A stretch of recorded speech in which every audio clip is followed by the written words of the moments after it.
In the next few segments, we're going to talk about fear, and I'm not talking about fears like, oh, I'm scared of bumblebees, or I'm scared of sharks, or I'm scared of the dark. I'm talking about the ones that you don't even know that you have. The ones that, the sneaky ones, the ones that are real, they grab you and they hold you down and they make you, they trick you into this idea that of sabotaging everything that you were going to go for. Those are what I'm talking about here. I'm talking about like the quicksand where every time that you move, it wasn't enough to get you out of the quicksand and it just sinks you deeper and deeper and deeper. I'm talking about the ones that grab you. I'm talking about the ones that you don't know are there until it's way too late and you lived your whole life not doing what you wanted to do in the first place. That's what we're going to talk about here with the fear thing.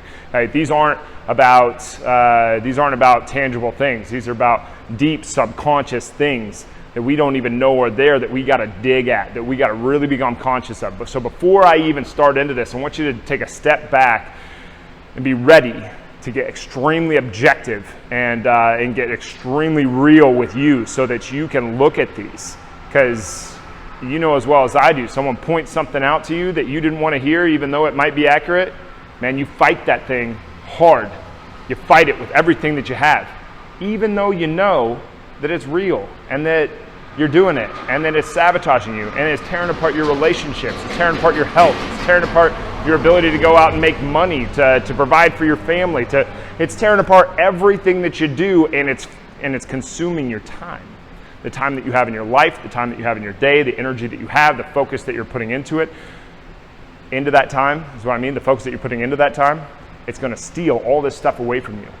So we got to put our focus somewhere else. We got to put our focus somewhere besides taking offense to this thing and opening up and realizing what can be real and what we can do about it, okay? Because it's real easy to wrap yourself up and just to let yourself succumb to this deal. It's just like if you're focusing on the air. If you focus on the air and you only see the air and you're just beating yourself up over the air instead of saying, well, what could I have learned from this air? It's the same thing. We have to learn from this fear so that we can move forward. So before we get into this, take a step back and really get your head clear so we can push forward out into this thing so that we can make some ground on this fear thing. Because the more of these that you can knock down, the more of these that you can confront, the better off you are going to be.